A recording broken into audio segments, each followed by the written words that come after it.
দল যখন নতুন তৈরি হচ্ছিল তখন মমতা বন্দ্যোপাধ্যায় এনডিএর সঙ্গে ছিলেন, সেই জোটেই ভোটে জিতে মন্ত্রী হয়েছিলেন।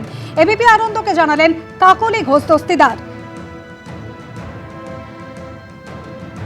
তার এনডিএর সঙ্গে থাকার বিষয়টি নতুন নয়, দল যখন নতুন তৈরি হচ্ছিল তখন মমতা বন্দ্যোপাধ্যায় এনডিএর সঙ্গে ছিলেন। এবিপি আনন্দকে জানালেন কাকলি ঘোষ দস্তিদার। প্রথমত 19 তারিখ তো একটা সরকার সর্বদলীয় বৈঠক ডেকেছে, সেক্ষেত্রে আপনাদের যে 20 জন সাংসদ, আপনাদের স্বীকৃতি কবে হবে এবং কবে থেকে আপনারা অফিসিয়ালি এনডিএতে বসবেন লোকসভায়? কেন 20 তারিখ থেকে স্টার্ট হচ্ছে সেশন। এই যে অধিবেশন আগামী 20 তারিখে শুরু হতে চলেছে, সেই বাদল অধিবেশনে আমরা ওখানে বসবো এবং আমাদের সঙ্গে আলোচনা হয়েছে। ওনারা আমাদের বসার জায়গাটা নির্ণয় করছেন, কেননা ইতিমধ্যেই তো আমরা ওনাদেরকে চিঠি দিয়ে জানিয়েছি 20 জনকে একসঙ্গে বসাতে হবে। সেই জন্য ওনারা একটু সময়টা নিয়ে সেটার ব্যবস্থা করছেন। ওনারা কালকেও যখন পরশুদিন কথা হয়েছে, ওনারা জানিয়েছেন যে চিঠিটা আসবে এবং আমরা বাদল অধিবেশন থেকেই এনডিএর সাথে থাকব এবং কাজ করব, আর তাদের সঙ্গেই তাদের ওই বেঞ্চেই বসবো। দিদি, এনডিএর সঙ্গে বসার কথা বলছেন, একটা সোশ্যাল মিডিয়াতে দেখলাম আপনি একটা ছবি দিয়েছেন। এনডিএতে আপনারা 20 বছর আগেও ছিলেন, আপনি ক্যান্ডিডেট ছিলেন, বাজপেয়ীজি প্রচার করতে গেছিলেন, মমতা দিকে সেখানে দেখা যাচ্ছে। 20 বছর পর আবার এনডিএতে ফিরছেন আপনি, সেটা নিয়ে কি বলবেন, স্মৃতির কথা?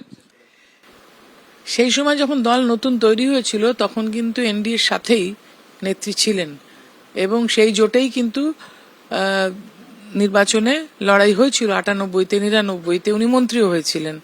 সুতরাং এটা নতুন কিছু নয় যে মমতা বন্দ্যোপাধ্যায় এনডিএর সঙ্গে ছিলেন, সেটা নতুন নয়। বারংবার তিনি কখনো এনডিএতে ছিলেন, কখনো আবার ইউপিএতে ছিলেন, মন্ত্রী হিসেবেও কাজ করেছেন। কিন্তু ওনার সোশ্যাল মিডিয়া, যেটাকে আমি আনসোশ্যাল মিডিয়া বলবো, অত্যন্ত নিম্ন রুচির পরিচয় দিয়ে খুব কুকথা বলছে। এটাকে কিন্তু আমি বিরত থাকার অনুরোধ জানাচ্ছি। আর ওনারা এইভাবে কুকথা বললে তারপরে যে ওনাদের উপরে আইনি ব্যবস্থা নেওয়া হবে সেটা তো বলাই বাহুল্য। গতকালও দেখলেন আপনার একজন লোকসভা নেতা বলছিলেন কি বিজেপি মদতে তারা যাচ্ছেন, 2 বছর পরে কোথায় থাকবেন সেটা মানুষ বুঝে নেবে, মানুষের কাছে তারা কেন যাচ্ছেন না, তাদেরকে আগের অ্যান্টি ডিফেকশন অ্যাক্টে কোনো পদক্ষেপ নেওয়া হচ্ছে না, কেন স্বীকৃতি দিচ্ছেন স্পিকার, সেটাও প্রশ্ন করছে। কোন নেতা কি বলেছে আমি এতে কান দিই না, জানেন। হিন্দিতে একটা কথা আছে, হাতি চলে বাজার তো কুত্তা ভঁকে হাজার।